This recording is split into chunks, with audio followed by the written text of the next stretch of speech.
So we have a scenario in which some parents want to help out their daughter by buying her condominium, and she has an underlying mortgage. So I'm going to walk through what I would propose might be a solution. So in this scenario, I because she has a good underlying interest rate, and because she won't be going and buying another property, meaning by she, I mean the daughter will not be going and buying another property right away, for quite some time. The parents could purchase, and I mean literally they are buying the property like any other property, but leaving the underlying financing intact. So let me try to walk you through. So we call that, well, it's called subject to the existing mortgage. But in this case, because she owes almost, she basically owes as much as the property that is worth, we would use something called a wrap mortgage. So the underlying stays in place, and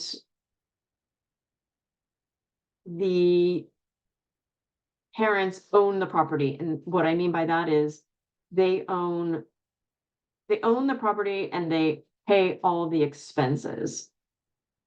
Where did I where did I hide those cells? I'm trying to make this easier and I've made it harder. Okay. So let me go through the math really quick. So for the parents in this scenario, they, they're mimicking the existing mortgage. So we're still at present value of 331. So this really represents the amount that they are paying, I'm in quotes here, for the property. They maintain this same interest rate. This could change. I'm keeping it as simple as I can. In this case, they're really just mimicking what she is paying so they can take that responsibility away, and their payment to her, the daughter, would be the same amount as what she's paying to the bank, and they would pass it through. And after they make all the payments, they would be at zero. So they'd be paying her, she'd be paying the bank. Now, what is good about this for the daughter? Sorry, actually, I wanted to start with the negative. In this scenario, the downside, anyone might agree, is that she keeps this mortgage on her credit. Now, that's not necessarily a bad thing in this case, because she doesn't need to have, she doesn't need to use that credit. That is something to consider. On the upside, she doesn't have to come out of pocket to sell this property. She won't have the negative cash flow of renting it out to someone that she really, in this scenario, she can't afford. There'll be a very low cost in closing something like this. This isn't like, there's real estate commissions to pay. In this case, she's selling it to someone and they can just use attorneys and draw up either what's called a wrap mortgage or an all-inclusive deed of trust. And it should cost less than $1,000 to do that.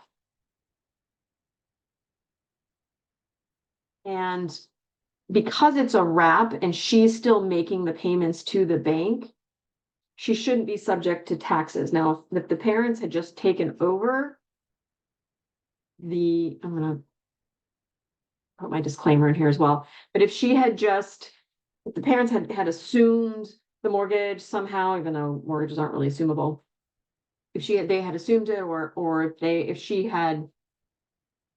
had taken over the payments and were paying directly to the bank, she could be subject to taxes for that whole $331,000 as if it was loan forgiveness, even though she didn't get that in cash. So be careful Be careful with that. So we're doing this as a rep. Now, what do the parents get in this scenario? Again, I'm going to start with the downside. So they get this negative cash flow.